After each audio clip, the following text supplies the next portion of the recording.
So for people who don't know about Peace Please, just a little bit of a kind of an overview of what we do. Peace Please is a UK-wide initiative, and the whole premise is to remove the barriers and increase accessibility to vegetables.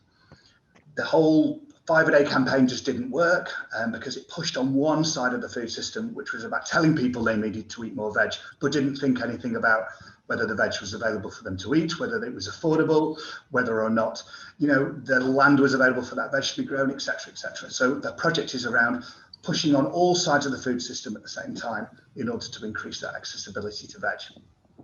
And at Nourish Scotland, we're the Scottish partner of Peace Please. And what we do in Nourish Scotland, I suppose, is getting more good, healthy, sustainable vegetables to more people. And what that means in Scotland might just be growing more veg in Scotland and people in Scotland eating more Scottish veg. So the workshop we're on today is around climate change in COP26. But the question is, I suppose, is what has veg got to do with climate change in COP26? So COP26 is hosted in Glasgow. Unless you've been living in a cupboard, you'll probably know that. It's the largest summit that's ever been held in the UK. And why is it so important? Well, COP26 is 5 years after COP that was held in Paris, where we had the Paris Agreement. And at that point, we made an agreement around the emissions and the way we were going to achieve no more than 2.2 or 1.5 degrees, hopefully, of increase in temperature. So what happens at COP26 is this is where we're going to review. It's effectively seeing how well we're doing, amongst a whole bunch of other things, and looking at finance that we're giving to those countries that are most hardest hit with climate change. So it's actually a really big deal. Now, why is food so important? Well, food is, well, it creates 1/3 of all greenhouse gases. So actually, realistically, this is a really important thing to be talking about. But not only does it create 1/3 of the greenhouse gas emissions, it's also a driver for environmental degradation. It's water usage. It's about socio-economic and health inequalities. So really, I think it was Sophie who wrote this, but you know, the road from Paris to Glasgow and beyond has to go through the farm gate. It has to. You know, it's super, super important. So we need to be talking about this. It needs to be right up the agenda of when we talk about climate change. So that's why it's really important to be talking about climate change in COP26. Okay, so we're going to do a bit of an icebreaker. Hopefully Sophie's taken into account people coming in and etc. So we're going to go into a breakout room, and with your vegetables, your facilitator is going to help you. And what we want you to do is very, very quickly, and you've only got 5 minutes to do this, is you have to rank the vegetables in the room from great for the climate or bad for the climate. So we want them in order that you think is which are the best for the climate and which are the worst for the climate. Okay, so we're going to go to those breakout rooms and we'll see you soon. Okay, welcome back, everyone. How was that? Do you feel comfortable with the order of your vegetables? No? Was that, how did you find it? Was that quite hard, or did you find it quite easy? Was it just bang, bang, bang, bang, bang? Well, ours were all greens, so and relatively local. Okay. Compared to, you know, things from overseas. Okay, so I don't know which group you were in, Lynette, but I think whoever's facilitate, yes, Lucy, can you make that more difficult, please, for the next bit? Okay. Okay, so Eve's come in here on the chat. Not enough information to make this list. Great. So this is the whole point of this workshop. Now, food is complex. It's really, really complex. So I think what we need is to invite our provocateurs to have a little bit more information. So we need further investigation. So we have three of our colleagues to come in here and talk to you a little bit about the complexity, I suppose, of food when we're talking about climate. So we've got Dave Ray, who's going to speak first from the Edinburgh Climate Change Institute, and he's going to talk about greenhouse gas emissions and how diets can be part of the solution to climate. We've got Philip Burker from Climate Farmers to talk about regenerative agriculture, the different ways that food is grown. And we've got Keisha, who's one of our ex-colleagues, who's fab, are going to talk to you a bit about why it's not so clear-cut, the social and environmental impacts of the food we eat. Okay, so I'm going to stop sharing the screen. I'm going to pass over to Dave. Dave, everybody's got 5 minutes to talk to us. Give us the information you think we need to be making these decisions about how climate-friendly some food is. And there'll be time for question and answer afterwards. Thanks, Simon. No pressure. Yeah, it is really complex. And as Simon said at the beginning, the global food system is huge in terms of global greenhouse gas emissions. So it's a key priority for all countries to look at how we address those emissions and address climate change as part of meeting the Paris climate goals and limiting how much warming we get. So I'm going to post a link in here, which is from Our World in Data, which if you had that when you did your veg exercise might have helped. It's a brilliant resource just comparing the carbon footprints of all the different types of food.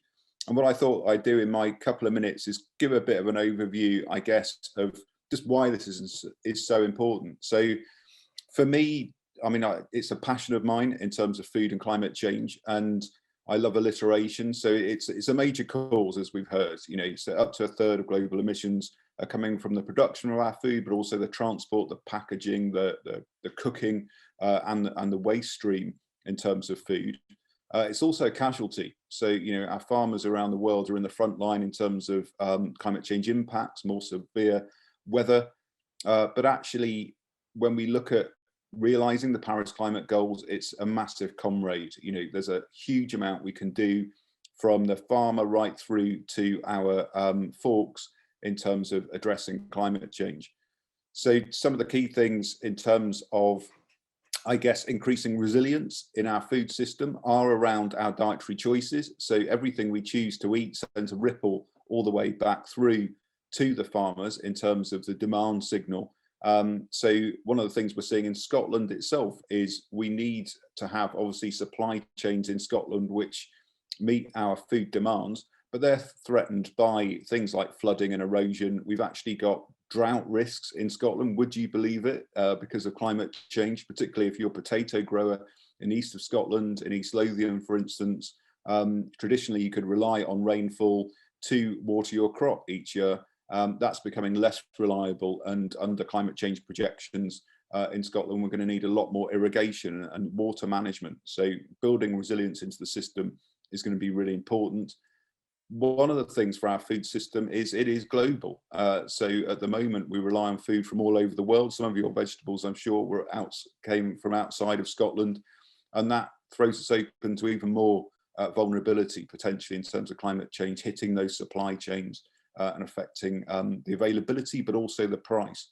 And one of the things I wanted to mention, even though I'm a carbon geek, is that when we're looking at the food system, when we're looking at alternative diets and tackling climate change through the food system, we need to think about people within that, people's livelihoods, whether you're the farmers, whether you're the kind of food providers in the supply chain.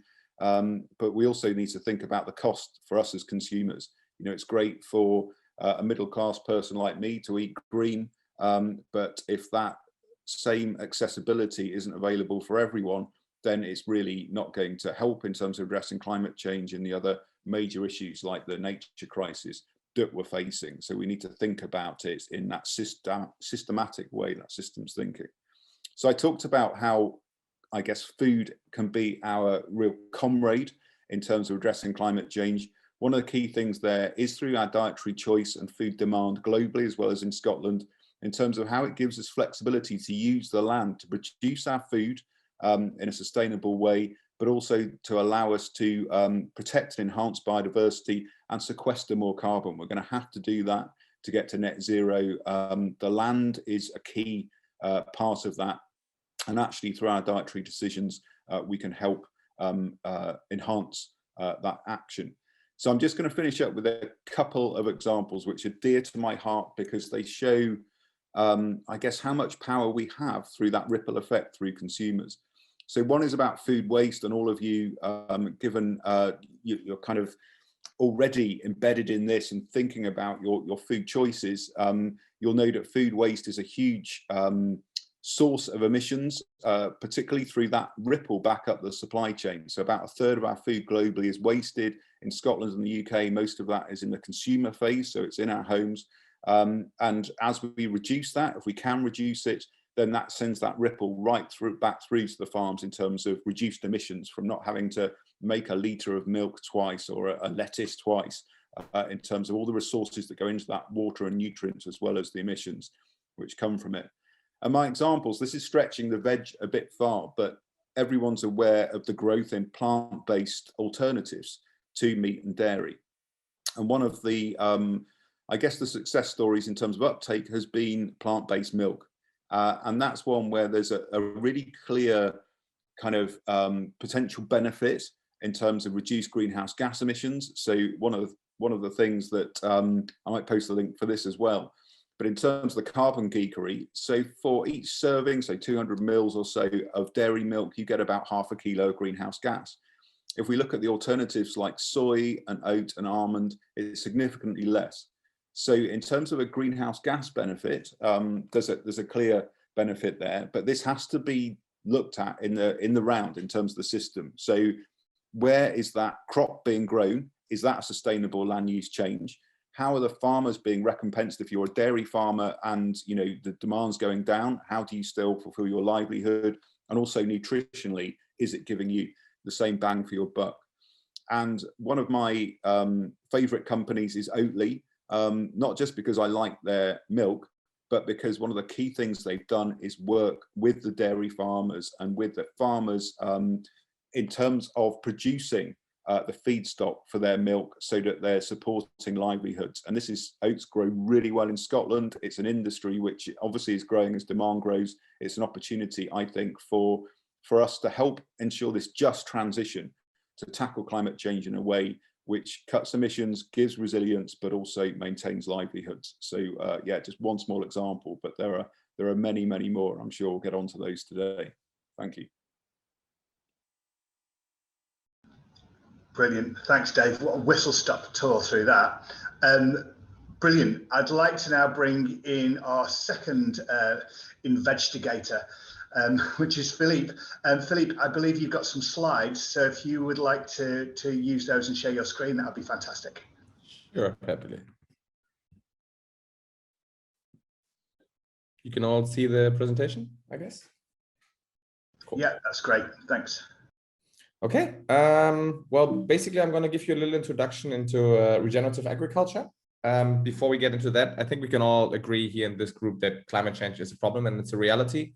What many people still haven't realized is even if we emit less, this will still not be a solution.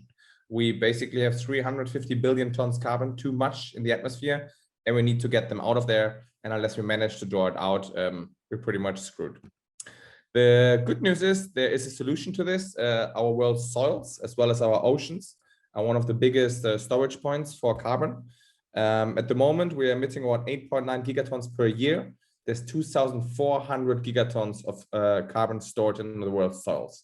So that means if we only manage to increase the global soil count and carbon by 0.4%, we will be able to take all the carbon that we're emitting on a yearly basis out of the atmosphere. How do we do this, or how does this work? It's pretty simple. It's basically photosynthesis.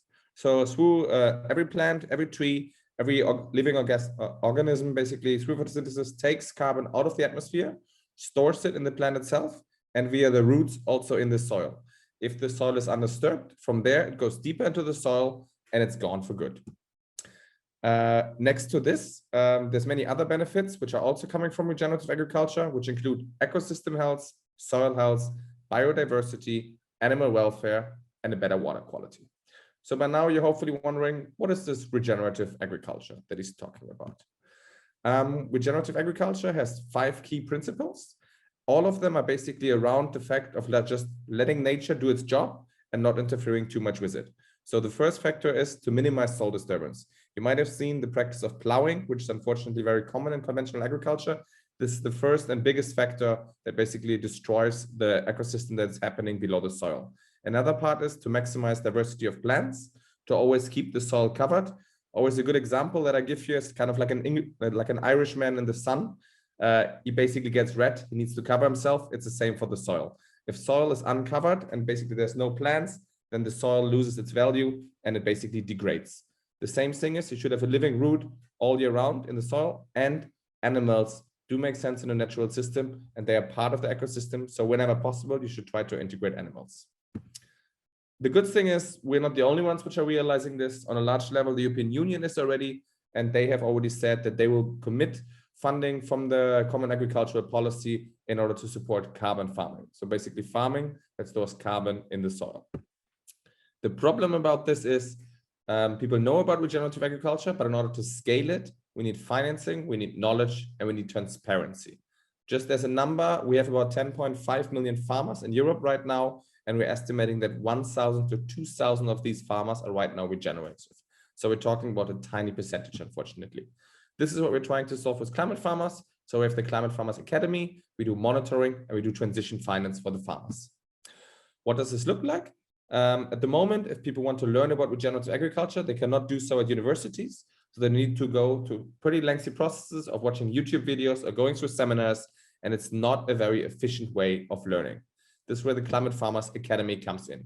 In the Climate Farmers Academy, farmers get an introductory course on the basics of regenerative agriculture.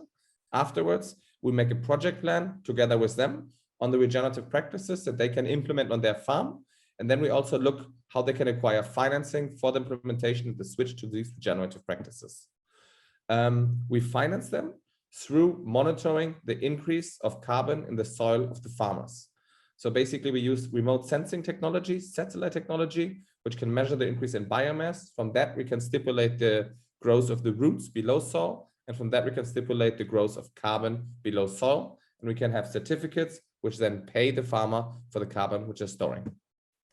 Apart from this, we basically focus on a strong level of regionality. We focus on a full story of the farmer that is storing the carbon in the soil. And we focus on trust and transparency by having all of our data open source. And what we basically do is we connect the farmer with a company close to them that wants to offset their carbon emissions, but they want to have a direct impact and be able to visit the farm directly and have a close relation to the offsetting project which they're doing, which in this case would be our regenerative farmers. And that's about it. Thanks. Wow. Thank you, Philippe. I'm just so impressed how well everybody's keeping to time and managing to get all of this information into such a tight bundle. That's wonderful. We're going to pass on to our final investigator. It's quite difficult to say, which is Keisha. Keisha, I believe you don't have any slides. You're just going to talk to us. Is that correct? Yeah, that's my plan. Great, thank you.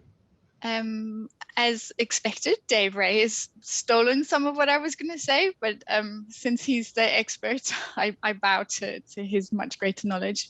So see some of what I'm saying more as a addition rather than instead of. So climate change, it's a messy, difficult issue with lots of strands and overlaps and trade-offs when finding solutions. But the apparent messiness is because it's completely wrapped up in the intricate, sophisticated reality of the ecosystem. Climate models want to reduce the climate problem to a transaction. And for energy, it works. One country uses X amount of oil, and that produces Y amount of emissions. And these models are now being used to quantify food's impact too. And I would suggest it reflects only some of the story. Similar to how every food calorie is not necessarily created equal. Part of the reason we're in the mess we are is because so much of the policy and reality of food has been reduced to transactions. Malt barley, for example, is more profitable than veg. Treats are valued according to branding. Food out of season is considered a luxury.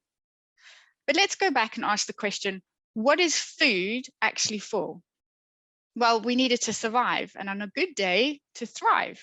Fundamentally, it's not about economies, and it's certainly not about economies of scale.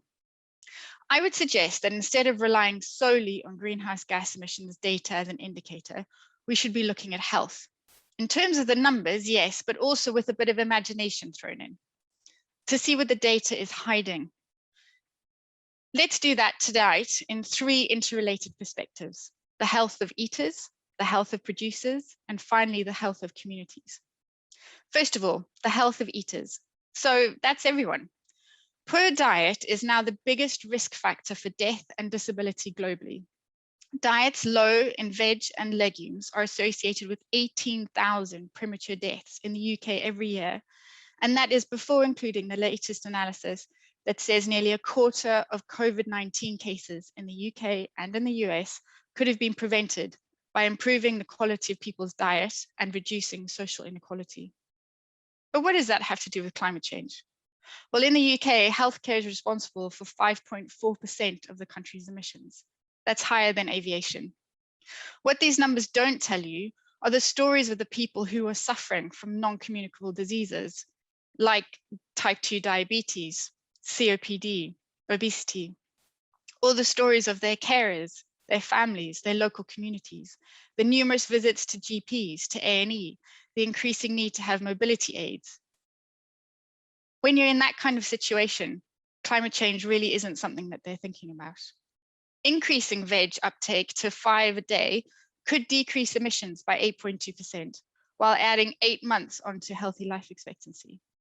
But again, the number doesn't touch on the associated positive impacts to gut health, to mental health, brain development, all leading to greater resilience. Number 2, let's look at the health of the growers. If we use a human health lens rather than just a greenhouse gas metric, it can include plant protection products, antibiotics, water and air quality, which means it's also connected to biodiversity health. And biodiversity health is key to the human race surviving this mess. For this evening, I'm just going to look at non-UK producers. 47% of vegetables and 84% of fruit into the UK are currently imported. A third of those fruit and veg are produced in moderately to extremely climate vulnerable countries.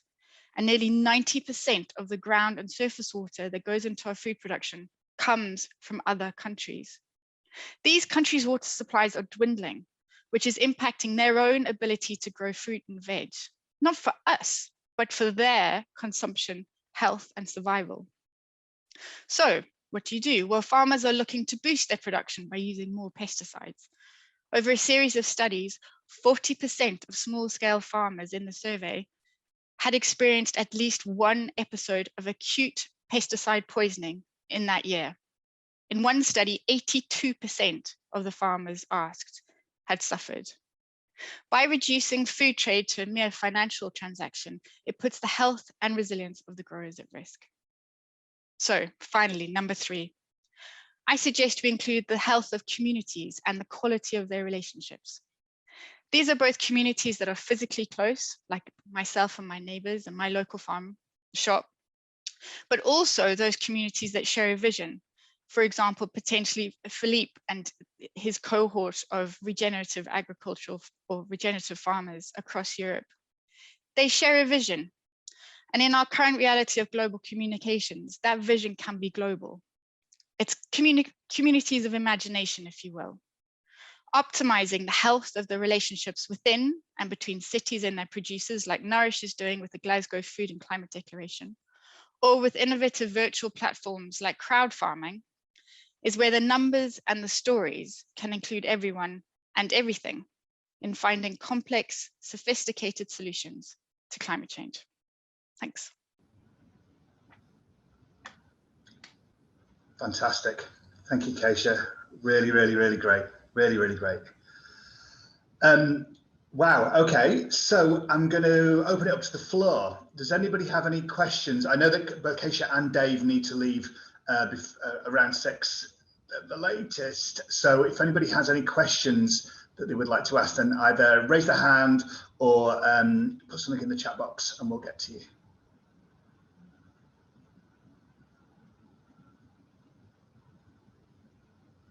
Everyone's flabbergasted from all the information. Lynette, you have your hand up. I just had one question about the capacity for oceans to absorb more carbon, because obviously ocean temperatures are already rising and there's acidification and other issues with coral reefs and things like that, you know, is it at capacity, or is there more capacity to help with the absorption? Anybody like to take that question? And I'm going to think possibly if Dave's still here, he might take it, but I can't see him. I think he's already left. Keisha or Philippe, can you respond to that? I'm not a climate scientist. In terms of oceans, I mean, my thing is more food and agriculture. But as far as I know, the capacity of the oceans is now reducing because of a number of different kind of feedback mechanisms. It's not quite as simple as it has X capacity. Actually, that capacity has changed and is changing as things like the ice is melting and so on. But yeah, that's one of the reasons things are starting to speed up now, is because the oceans are no longer taking on that heat. Philippe, would you say any more? Maybe anything to add? No. Nah, I have my hands full with agriculture, so oceans is not really something I'm dealing with. Philippe, I had a quick question to you.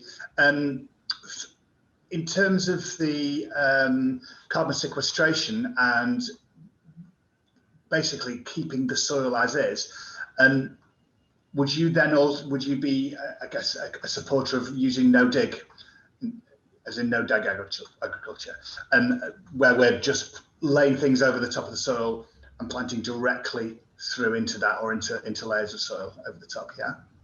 Yes, certainly. I mean, digging is pretty much one of the worst things that you can do. Like the best example I can always give, you can imagine like roots and mycelium. So basically mushrooms have kind of like a Turkish bazaar going on between the soil. So there's lots of connections and webs. And whenever you go in with a plow, you go down and you break all of these connections and you basically destroy all the ecosystem that has been building up below the soil. So plowing is literally one of the worst things you can do for your soil. Okay. Fantastic. Okay, so a lot of information. Oh, Elizabeth. Yes. Please, I just want to ask Philip, because I'm really interested in the regenerative agriculture, and he was talking about helping farmers or something, because we have been looking for any organization that can help the farmers we work with, because my company will grow African crops here, and we're the only company growing it for the market in the whole of Europe. So we have been looking for organizations to join us in doing this work. I've been working with, I started working with Scottish farmers since 2012. So it's really great to, I'm really interested in what Philip said, because we also use organic methods.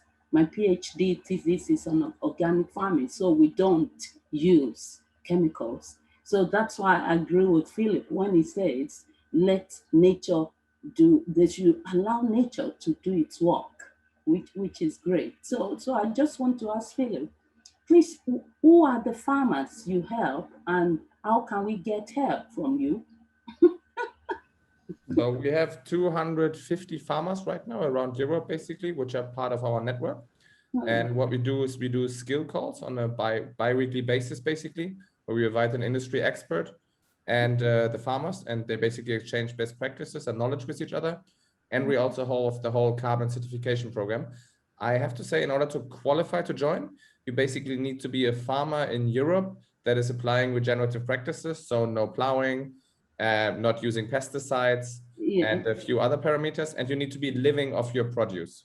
So we don't work, for example, with small homesteads or so. So your main income needs to be from selling your produce, basically, that you're producing. If this is all basically fitting for you, then I just dropped my email into the chat. So feel very free to drop me a line and we can do a call next week and we can see how we can onboard you. Oh, thank you. What's your email again? I dropped it in the chat. It's basically my first name and then @climatefarmers.org. All right. I can always send it to you afterwards, Elizabeth, as well. Okay, so what I'm going to do is I'm going to move us through to the next part of the event.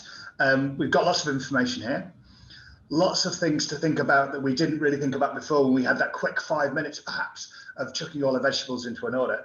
So we're going to go back into our breakout rooms. I'm And we're going to re-rank the vegetables we have there. And I think possibly, Lucy, you maybe want to chuck in a couple of curveball vegetables into that, just so that we're not quite so greeny and quite so homegrown.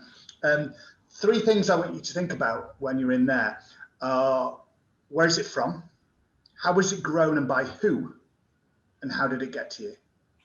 Okay, but thinking really in the kind of thinking that provocations have been given to you about stuff that's, you know, that's just beyond, did it come to me on a plane? You know, stuff that's thinking a little bit deeper than that. And feel free, discuss this, feel free but to use the internet if you want to start searching around for any information, but discuss it. There's no necessarily right or wrong answer for this. It's more about sort of thinking a little bit deeper about how we think about food. Okay, so Sophie's going to send us off into our breakout rooms, and there'll be time for discussion, re-ranking the vegetables, and then there's a few questions that the facilitators will pose to you towards the end, and then we'll come back and share our thoughts on it. Okay, welcome back, everyone. How was that? Hard. Hard. Okay. Okay. So what was hard about it? Well, we started unpicking everything from transport to heating arrangements, source of heating, nitrogen requirements. You know, it's just, the list is endless of all the considerations. Seasonality, of course. Yeah. Was there anything that that you hadn't really taken into consideration before you'd heard the provocations? I don't know that we took into account the type of agriculture, whether it was regenerative or commercial. We were thinking more about carbon from other sources in the production cycle. Okay. Yeah. But were you still thinking on the lines of carbon? Okay, so carbon rather than greenhouse gas emissions. Well, I guess there was a bit of a discussion first time around nitrogen, and I can't remember all the gases, but that's going to be one of them versus carbon. So I guess I'm using the term carbon, meaning greenhouse gases rather than, specifically CO2. And obviously methane was less of an issue because of the topic. Yeah, obviously. So can I just hear from each of the groups, what was the real winner, the real standout carbon hero of your vegetables, and which was the real like boo vegetable? Welcome one of the groups just to kind of give me. I can. Okay. Go on, Kieran, and over to Josephine. Yeah. So we had the hero was definitely a spring onion that's locally grown in Scotland, you know, picked up from the farm and, you know, brought to the table. So that was definitely the winner. And I think we had two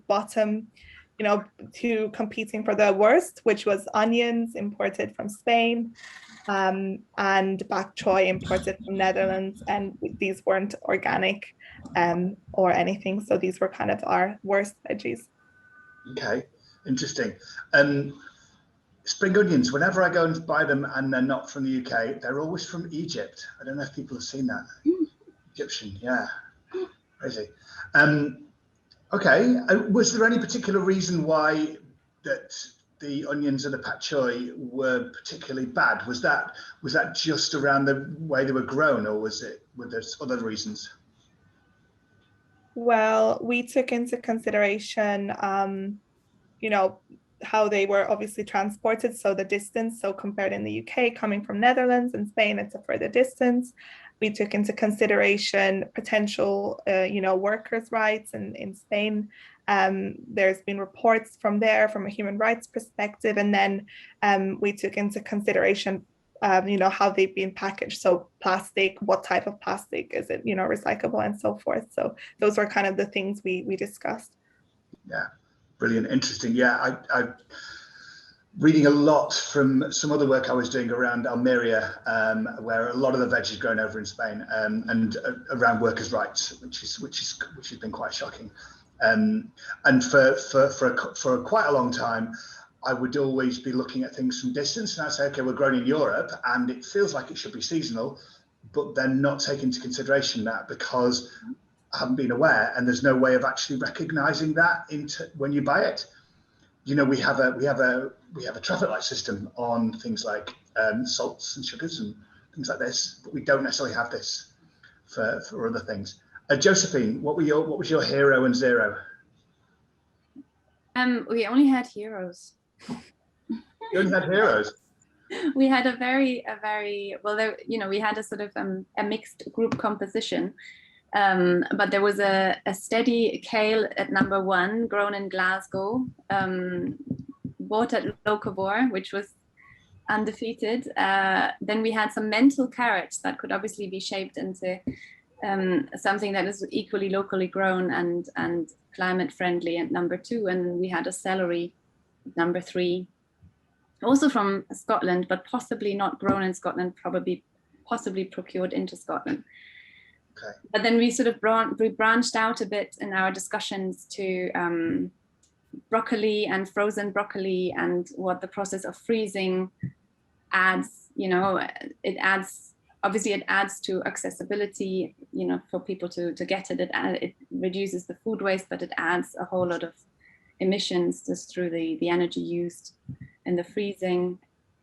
And in fact, we actually ended on the note of, what if there was a sort of sustainability or a measure that we could apply, you know, something that was quick and simple when you shop that would tell you what is the impact. And we were wondering whether such a thing exists for the consumer, whether it doesn't exist.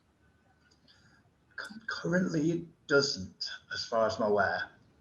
Although we've been talking to people recently who are in the process of creating something. But I don't believe it's there yet. But okay. Thank you, Josephine. Lucy, hero and zero.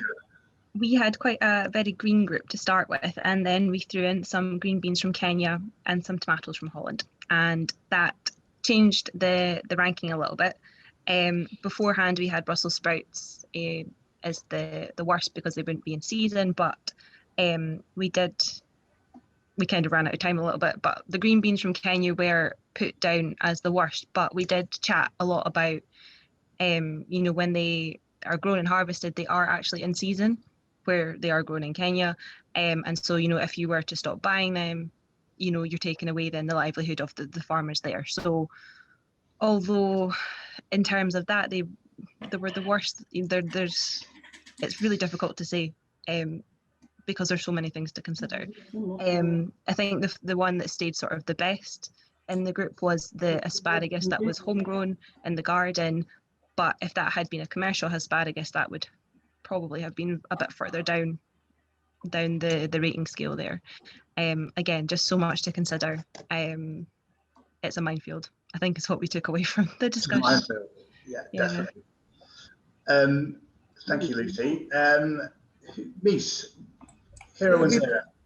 Talking about the field, we started with how heavy things were to transport. We had spinach and potatoes at either end of our scale, and concluded that, you know, some need cooling trucks are too fragile and it goes to waste a lot because people do a big shop once a week and it gets put to the back of the fridge kind of thing. You know, so the more protective packaging, the more likely it is to be wasted maybe sometimes. But somebody looked up that table that Dave gave us a link to, and there was something about how much you can produce, how many calories you can produce per square meter. And it turned out that potatoes are worse than carrots, as in you can get more weight in carrots, more calories in carrots per kilo than on any square meter, because potatoes grow quite wide. But then we sort of made the point that, okay, spinach would be really light, and but it gives you lots of vitamins and other minerals that you wouldn't get from these other things. So it's a very narrow way of measuring things, and maybe that's another way of looking at things, adding to the nightmare of how you decide. Season. Often we also make the point that my cucumber came from a local shop. Who knows? There's no labels on it. There's a bit of packaging. It probably comes from the same trucks that the supermarket uses. Who knows? Transparency, we decided, is really important. Transparency, yeah. And I'm just going to show you this image that I used in a workshop I did the other day. This is the Dirty Dozen. So this is in America. This is in America, but it's very similar here. But the Shopper's Guide to Pesticides in Produce. So these are the top 12 things to be concerned about if you're concerned about pesticides. And it just made me think about that when we looked at spinach. So obviously celery, kale, mustard greens, spinach, bell peppers, tomatoes are things we need to be aware of if we're not getting something that we know is being farmed in the way that we'd like to see it being done. Great, thanks everyone. So could I just ask, what would be, if we wanted to make informed choices, what would be the key things that we would like to know? If we had like a top couple of things, what would we like to see? And James made a point in here, how do we label things in a way that doesn't create more packaging or more confusion or what have you? What would be the top things that we'd like to see?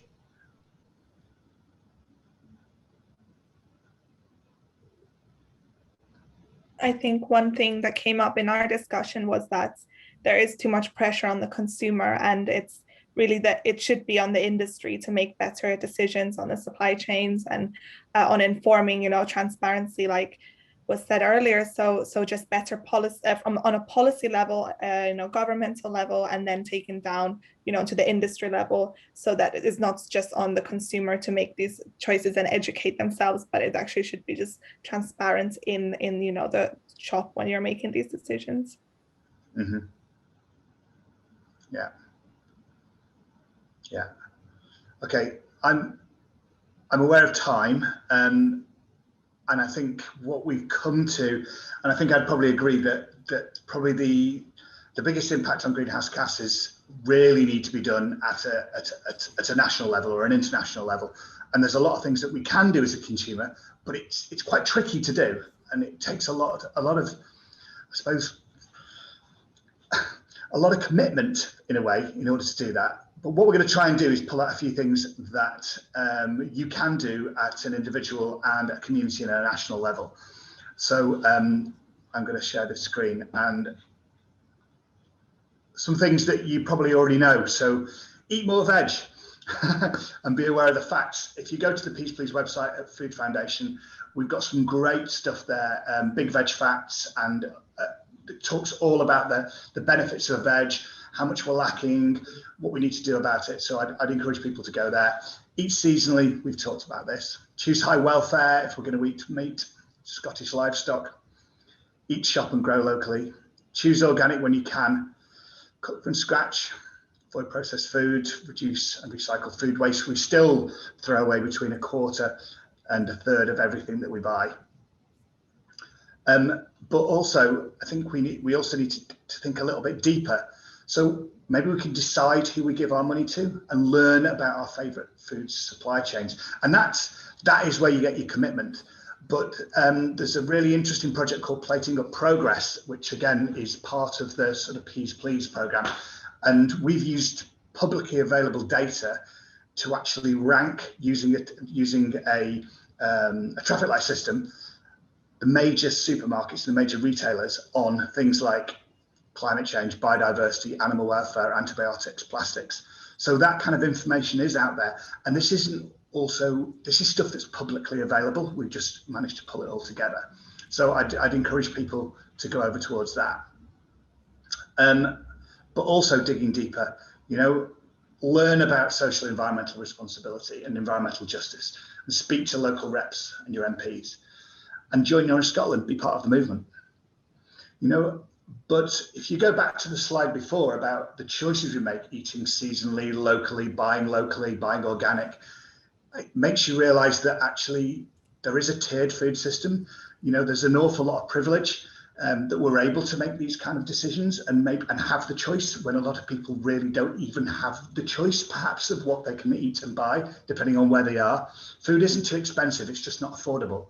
And this is why at Nourish, we really campaign towards the right to food and the Good Food Nation bill that we've seen in, you know, that's going to be, hopefully, Manifesto Promise will be passed into Scottish law. It's an international law, so it should be in Scottish law, to give everybody the right, the human right to food, which is one of the campaigns that we work on, which I'll pass over to Sophie to talk about a little bit more about campaigns in general. Good. I thought you were going to ask me to talk about our Right to Food campaign. I was like, that's not me, but I'm happy if anyone has questions, I'm happy to talk about it. But I would like to talk to you, you know, to link back to climate change and to COP26, not that it's not all connected, and the right to food is absolutely part of this.